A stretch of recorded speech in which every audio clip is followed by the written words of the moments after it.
So what's going on, guys? My name's Chopper, and I hope everybody's having an awesome day. And in this video, guys, we're going to be looking at 50 Minecraft survival tips. Some things that are going to help you out in your game tremendously. Some of these tips are going to help you with game knowledge. Other ones are going to be little tricks that you probably didn't know about. But overall, this should improve your game significantly and is going to make your survival experience that much better. Now, before we jump into the tips today, guys, I worked unbelievably hard on this video. So if we could shoot for an insane like goal of 5,000 likes, I would really appreciate that. And of course, if you are new around here and this is your first time watching one of my videos, welcome, and there's going to be plenty more Minecraft videos to come, so make sure to go ahead and subscribe and stick around for much more. And let me know down below in the comment section which one of these tips in these video helped you the most. I'd love to know what it is so I can help you guys make better guides in the future. But without further ado, guys, let's get into the top 50 Minecraft survival tips to help you out in your game. Tip number 50, guys, is going to be staircase mining. Now, as some of you may or may not know, digging straight down in Minecraft is never a good idea, and probably one of the safer ways to go about it is by doing something called staircase mining, where you leave a block after you've already mined a certain level so you can kind of jump back onto it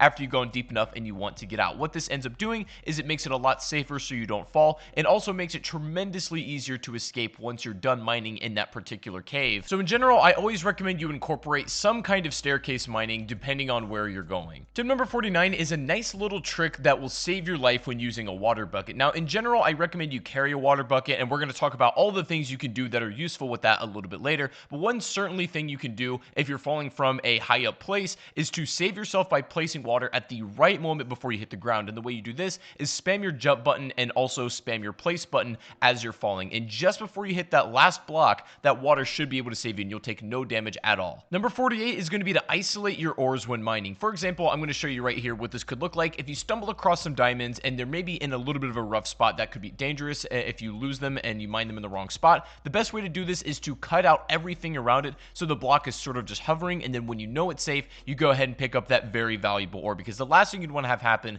is to mine that ore and it ends up falling into a lava pit or somewhere where you just can't reach it. Number 47 is going to be using your swimming mechanic properly. Now, before I got back into Minecraft, the swimming mechanic was not a thing, and so when I got back into the game, this was all brand new to me. But when you hold shift while you're underwater, you go into a swimming animation and you go significantly faster than you would if you were just sort of like wading in the water. And so this is the best way to transport. You can cover some pretty nice ground doing this. If you come out of the water, you will leave your swimming animation, but it is the best way to swim hands down. Coming in at number 46 is going to be making coal blocks for better efficiency. Now, I recommend doing this in a couple circumstances. Either if you're going to be transporting a lot of coal from one area to another and you want to save space, it's good to make them into blocks. But also, if you just want to maybe burn a little bit more materials, then coal blocks are better to do it than just single individual ores. But either way, they're both very good. If you're doing some serious smelting, and I mean like absolutely serious, then probably make coal blocks, as the efficiency will count in that regard. But otherwise, you can do what you feel is necessary. Tip number 45 is going to be trading simple items to villagers to get emeralds. I don't ever recommend your primary source of emeralds being mining it, because you're just not going to find too many. If you trade simple items like some vegetables or whatever you have at your hand to get some emeralds to begin with, trade up with some other villagers, and then eventually work your way up to maybe getting diamonds from some of them or just some really top tier stuff, that is the best way to make use of all your excess items you don't want, and then also use your emeralds, because you can't make tools out of that kind of stuff. You also really have no other use for emeralds besides maybe decoration, but I really recommend using those as a currency to get good stuff from the villagers, after trading your throwaway items, of course. Tip number 44 is going to be using your gold nuggets to make healing items. Odds are, after you've done quite a bit of mining, you're going to end up with a bit of excess gold, and clearly you're not going to really want to make that your primary source of tool making. So what are you going to do with all that excess gold? Making gold nuggets and then placing it on a lot of your food items is going to be the best healing item you could ever give yourself. Golden healing items are the best thing to have against the fight if you're facing a really difficult enemy, or if you're just in a lot of trouble and you don't want to lose your stuff and die. A gold healing item can instantly restore you back to full health and can save you from a lot of bad scenarios. Number 43 is going to be using redstone to make safety doors. Now, the best way to do with all your excess redstone is to maybe make some kind of safe for your valuables, and then make it so only the door will open with an iron door using redstone. You can open it from wherever the trail leads, wherever you want the lever to be to get into that safe, but it's a good thing to hide all your valuables. Number 42, if you're ever exploring underwater and you come across one of these temples, odds are you're going to find some underwater zombies, and these guys can be a little bit tough, and some of them throw tridents which travel really fast underwater and can just absolutely beam you. Now, and your problem is bows aren't super effective effective down here. However, you can still use them. But what you're going to notice is that your bow drops off significantly while it's in the water, but you can still damage if you compensate a little bit and just aim higher. I don't recommend you fight these things unless you absolutely have to, but that's the best way to go about it to keep them away at a distance, is to compensate with your bow a bit if you're stuck underwater. If you are going to be traveling underwater and swimming and exploring, then if you have armor and enchantments at this point, I recommend going for the ones that are specifically made for the water. For example, you can get an enchantment on your helmet that actually allows you to breathe for longer underwater. You can also get an enchantment on your boot that makes you be able to swim much faster while you're underwater, even if you're in that swimming animation, and it's great. I absolutely recommend it if you're going to be doing any kind of water exploring. Number 40 is kind of an organizational tip that I think will help you in the long run. I recommend when storing food, you have two different chests. You have one for cooked materials and things that are ready to be used,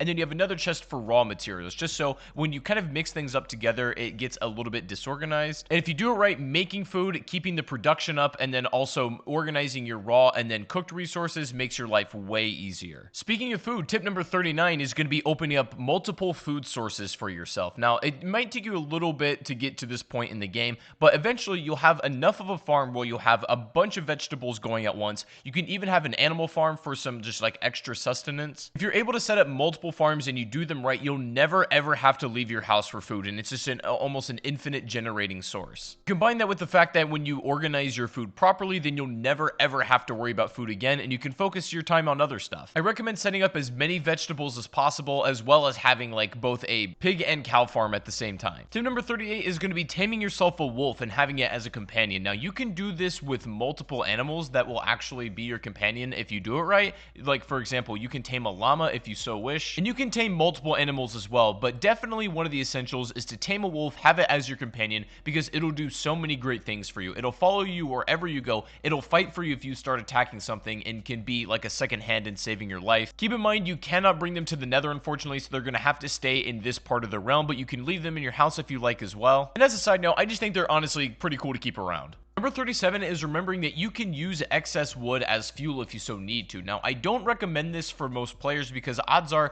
if you're able to gather enough coal, you're never going to need to use this. But a lot of people forget they can burn in the oven using some excess wood they have, and they don't necessarily need to have coal on hand. You can also make charcoal if you need. However, I will say wood has much more utility than just burning it, so make sure you think twice about doing it and only do it if it's your last resource. Tip number 36 is going to be keeping a lava pit as sort of a garbage bin. Now, odds are when you've done enough of survival, you have a lot of excess material that you can just throw away, and there's not really a clear place to do away with it. You might accidentally keep picking it back up and just getting in the way. It's getting annoying. So keep a lava pit somewhere safe, obviously not by any wood as it'll catch on fire, but if you keep it around some stone, you can just use this as a trash can to throw all your excess materials away. Tip number 35 is going to be keeping your nether portal safe. Now, it doesn't really matter too much where you put it in like the regular earth realm on Minecraft. Like, you can keep it in your house, you can put it on a hill, whatever you want. What's important is protecting it on the other side when you get to the nether, because what happens is it's going to spawn essentially anywhere in the nether at all. And if as soon as you come out of the nether, you're in danger from like a ghast or something, or there's a lot of enemies around you, it's just in an unsafe place, what I recommend you do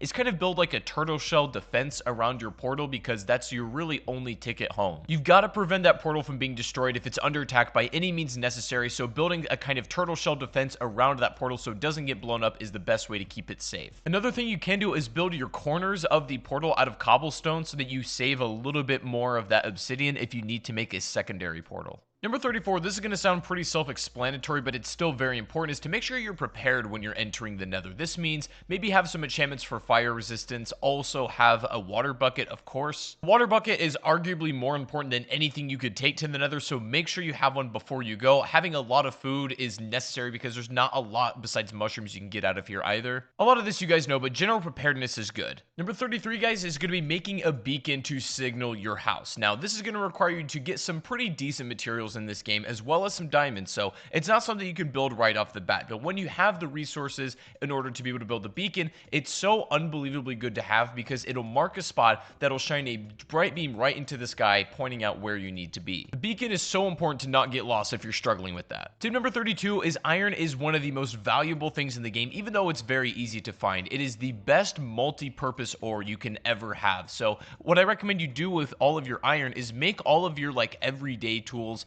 your swords, that you're going to burn through, your pickaxes, your armor, whatnot. If you have diamond stuff, that should be for only when and if you need it. But you should have loads of iron tools in circulation, and if one breaks, it doesn't matter because the resource is very easy to find. It's a very strong material on everything it's used on, and I recommend in general just stocking up on it to have at your leisure. Number 31 is going to be making yourself some potions. This is likely going to be after you visited the Nether at least once and gathered some materials, but potions are so useful to have at hand, and they range for anything from having a potion of night vision ability, some that heal you, some that make you invisible, you name it. There's an unbelievable amount of potions in this game, and I recommend that if you really want to start taking this game to the next level and using some cool abilities, to invest in that. You're going to need to get the required tools and materials to brew the potions, obviously, but it's definitely worth something sinking your time into. Tip number 30 is going to be looting desert temples if you're ready and you know what you're doing. Now, this is basically like a big noob trap here. If you don't know what these are all about, it'll present to you a chest at the bottom of the temple that looks very easy to get. But as some of you experienced Minecraft players, you'll know that this is a trap and you'll end up dying. The whole temple will essentially explode if you've kind of fallen into the trap. But clever players know a way around this, and you can actually get the loot out of it. Some of the loot you can find are things like saddles. You can find horse armor. Some really rare and interesting items can be taken from these desert temples, but they obviously do come with a risk if you're going to be approaching them. And that leads nicely also into tip 29, which is going to be raiding woodland mansions also if you know what you're doing and if you're ready. The thing is, these woodland mansions are a little bit hard to raid and kind of come away with it alive, but if you're able to do so, most likely you're going to come away with a totem of undying, and essentially this is an item that if you're holding it in your hand and you take a death, it will instantly revive you. Minecraft right now, this is really the only way to cheat death like that, and it's probably the best item in the entire game. Again, looting a desert temple or trying to raid a woodland mansion both come with their risk, but they certainly have great rewards if you're able to do them correctly. Number 28 is going to be crouch walking backwards when fighting spiders, as it's going to make them a lot harder for them to hit you. This works best on spiders, of course. All enemy types aren't going to have a hard time if you're crouch walking backwards, but if you're specifically fighting a bunch of these, then this might not be a bad thing to do. Tip number 27, we talked about the benefits a little bit, but I'm going to go into more detail here. Carrying a water bucket for literally doing anything is a must-have, especially when mining. Even when fighting in combat is a good idea as well. If you're getting swarmed by mobs, literally just throwing water down will make it a lot harder for them to reach you and can basically be your escape. Setting a water bucket fall all the way down maybe like a mine shaft or some kind of cave, and you can just swim right back up instead of having to climb up, is a great idea as well. Always carry a water bucket, guys. Always. Tip 26, if you're trying to clear out a maybe big section of a cave and you don't want to manually mine it, if you pack it with TNT, explode it, you're going to make so much ground and create a lot of excess resources that if that's what you're needing, then this is probably the best way to do it. TNT is pretty easy to make. You just need some gunpowder from creepers and things like that. It can be really helpful for mass clearing out a cave. It opens it up for you to do some actual like real mining inside of there and gives you just much more room in general. Tip 25 is saving the bottom trunk of the tree for last. What you can do with this, it's like a little quality of life thing. You save that one for the final break, so you can stand on top of it and break the rest of the tree so that it despawns, and then you get all of the wood, even if it's a little bit high up and out of your range. So you can break that one for the final, and then you end up with exactly the amount of wood that you should get from that tree, but it just saves you a bit of time. Tip 24 is making a shield to use against the pesky skeletons. A lot of new players struggle playing against skeletons just because they can hit you from a range, and it's a little bit hard to take these guys down, especially when there's a lot. But when you have a shield, you're able to hold this thing out in front of you as protection. You can hold it in your other hand if you like and have the sword in the other hand that's not being used, and you can take these things down with ease. Now, the shield is just a good tool to have in general. I think one of the most useful pieces of equipment you can make for yourself, but it's especially good against skeletons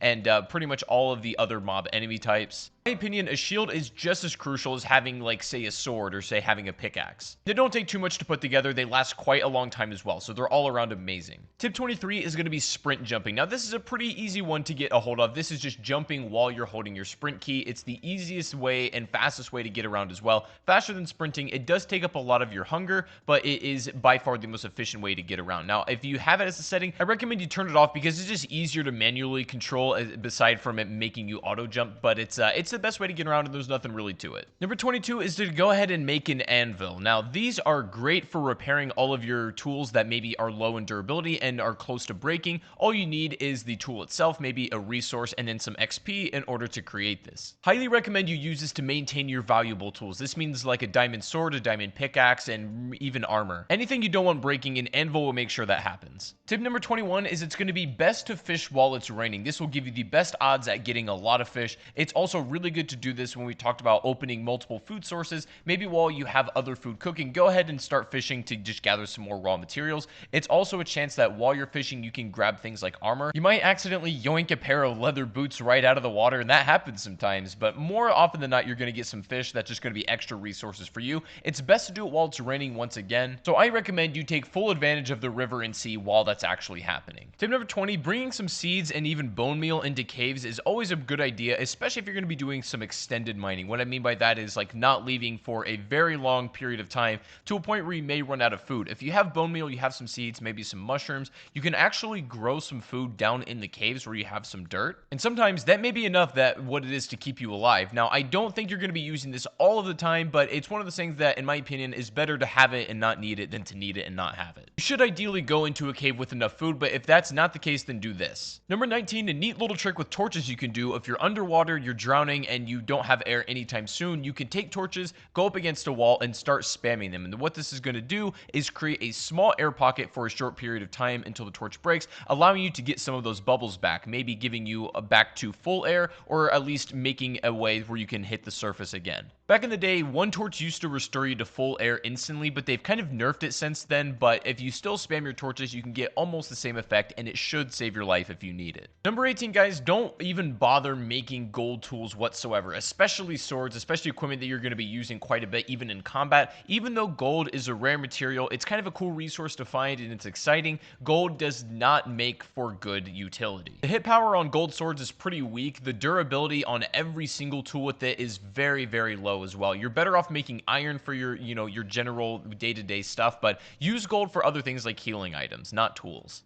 Number 17, guys, is going to be placing torches on the ground to help prevent mob spawns better. Now, when you're lighting up a cave, the way mobs spawn is just basically from the darkness. And so if you're able to light up the cave enough, that will prevent any mobs from spawning. However, the best way to do this, the most efficient way, is to have them on the ground where it carries the most light. You definitely can put them on the walls, and especially in really dark corners. Do what you got to do, but having them on the ground, lighting up a really nice pathway, is the best way to keep your cave safe. Speaking of mobs, number 16 is mobs cannot spawn on half slabs. This is just some useful information to know. They can essentially spawn anywhere except this, so use that information how you like. If you want to kind of maybe line something with safety on half slabs to prevent mobs from spawning, go ahead and do that, and I recommend it. Not something that's super practical, but it's definitely good information just to keep in the back of your mind if you ever need it. Tip number 15, when getting familiar with the different enchantments, there's one in particular you might like, which is called Silk Touch, and this allows you to mine an exact block without breaking it. So for example, you could take a Silk Touch pickaxe and then mine a piece of glass without breaking it down, because otherwise if you just use a regular tool, the glass would shatter. But you can use Silk Touch to actually mine the block itself, and this goes for anything in the game using that Silk Touch enchantment. Also, speaking of enchantments, tip number 14 is I recommend you get another enchantment on your pickaxe called Fortunate before you mine diamonds. What this is going to do whenever you come across some diamond ore is you're going to net more diamonds out of that ore than you otherwise would without Fortunate. It's just a good thing to have in general. Tip 13 is going to know that different foods grant you different saturation levels. So for example, some lighter foods like an apple or a carrot are not going to last as long in your hunger bar as like more heartier food like a golden apple per se, or even like a steak or a pork chop. These things mean that the hunger bar will last longer. It's more of a heavier food essentially. So that's why sometimes you might eat like a lot of bread, but you realize your hunger bar goes down pretty quickly and you're wondering why. Rather you eat a steak and it lasts significantly longer. That's the reason.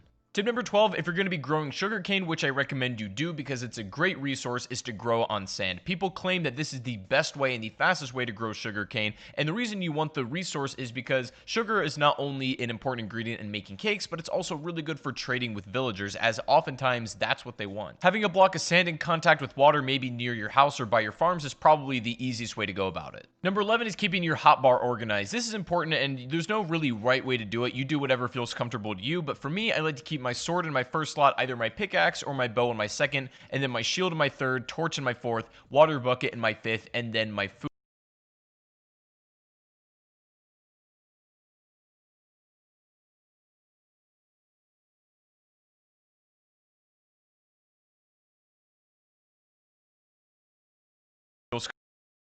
comfortable to you, but for me, I like to keep my sword in my first slot, either my pickaxe or my bow in my second, and then my shield in my third, torch in my fourth, water bucket in my fifth, and then my food in my sixth, and just whatever miscellaneous stuff you might have. But you can organize it however you like and whatever you're comfortable with, but make sure that you can get to anything you need in a moment's notice. Number 10, if you're struggling with Endermen, a really good thing to do is just put that water bucket in front of you. Endermen normally calm down if they're submerged in water, but if one is just being pesky and you're having trouble fighting them off, instead of getting close enough to use your sword and then you kind of put yourself in danger, just simply putting a water bucket down over and over again will cause them to go away and then take damage over time. They really don't like water, so if you surround yourself with water, you make it a lot harder for them to get actually up to you. Probably the best defense you can have against these guys, if I'm being honest. Number 9 is timing your swings when sword fighting, because that is absolutely crucial for doing the most amount of damage. Now, if you just spam your sword, you can still hit people, but the hits are going to be a lot weaker than they otherwise would if you let your swipe kind of recharge. What you want to do to deal maximum damage is let your swing reset, and the moment it resets, you swing again. So you can get the most amount of hard hits in, but with also the least amount of time in between those hard hits. Tip number 8, you can set up a spawn trap in the nether with really any sort of enemy type in the castle by blocking it off with stone and then just fighting them from there, keeping them behind,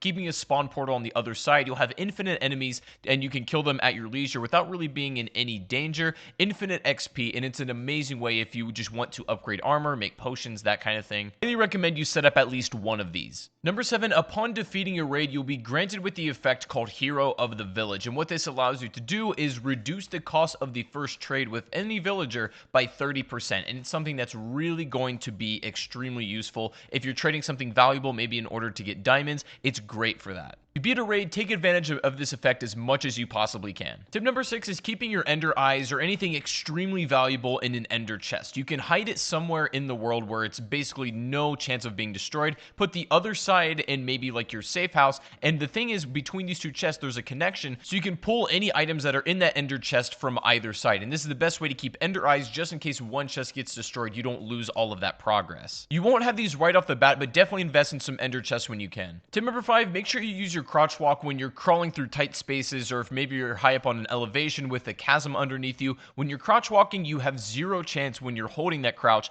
to fall off that side. Even if you kind of back up into it, you let go of that crouch, if you're still in that position, you won't fall. If you move any more farther than that while without crouching, then you will fall down that chasm, but this is the best way to be safe and really not fall off any places that you shouldn't. Number 4, if you're going to be traveling by boat, make sure when you leave it, you go ahead and hit it a couple times to break it and take it with you.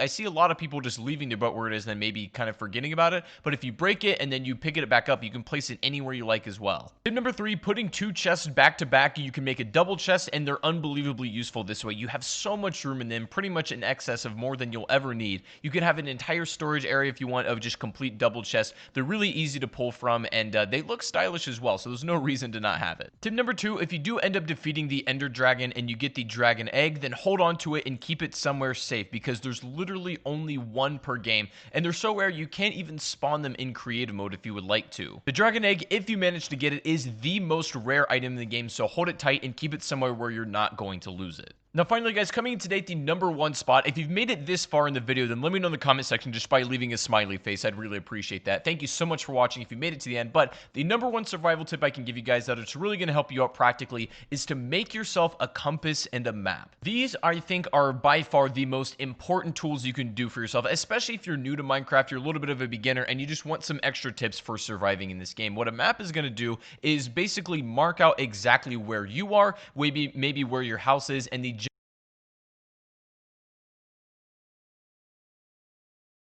of the area surrounding you. Now, the compass, if you get too far to the range of your map, will give you the general direction of which you need to head in order to get back home. These two tools in combination, even if you want a clock, which can be helpful, it's more or less just decoration, but these two tools in conjunction will make it so that you never ever get lost in this game. And so they're unbelievably helpful, and I cannot recommend them strongly enough. But guys, that is going to be 50 Minecraft survival tips in 2019. I really hope this did help. If it did, make sure to leave a like. As I said, we're going to go for 5,000 likes on this video, and I'd appreciate that so much. And if you want more Minecraft videos like this, make sure to go ahead and subscribe and stick around, as there's going to be much more on the channel. Let me know in the comment section which survival tip helped you out the most, and if there's any Minecraft survival tip that you think I should have included in this video and I didn't, let me know what that is down below in the comment section as well. But I hope you guys enjoyed. Make sure to subscribe and stick around, and I'll see you guys in the next stream or the next video.